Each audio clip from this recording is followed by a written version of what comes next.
स्वराज्य दर्शन आपल्या हक्काचे न्यूज चॅनल। हिरडोशी विद्यालयाचे पाण्याविना हाल, विद्यार्थ्यांची पाण्यासाठी वणवण। भोर तालुक्याच्या पश्चिमेकडील हिरडस मावळ खोऱ्यातील हिरडोशी येथील समर्थ रामदास स्वामी माध्यमिक विद्यालय येथे पाण्याविना विद्यार्थ्यांचे हाल झालेत। हिरडोशी विद्यालय बेनुपुरी, कोंढी, वारंवड, कारुंगण, शेरगाव, शिळीम या गावातून विद्यार्थी शिक्षणासाठी येत असतात, परंतु या विद्यालयातील मुलांना पाण्यासाठी तसेच पोषण आहार शिजवण्यासाठी पाणी नसल्याने पाण्यासाठी साधारण अर्धा किलोमीटर पायपीट करावी लागते।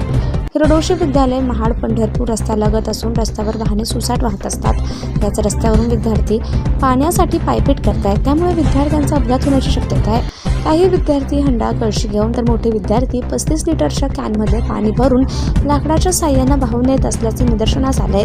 पाणी आणण्यासाठी साधारण 1 तास लागत असून यामध्ये विद्यार्थ्यांचं शैक्षणिक नुकसान देखील होत आहे। त्यासाठी संबंधित विभागानं पाण्याची सोय करावी आणि विद्यार्थ्यांची पाण्यासाठी होणारी पायपीट थांबवावी अशी मागणी पालक वर्गातून होती आहे।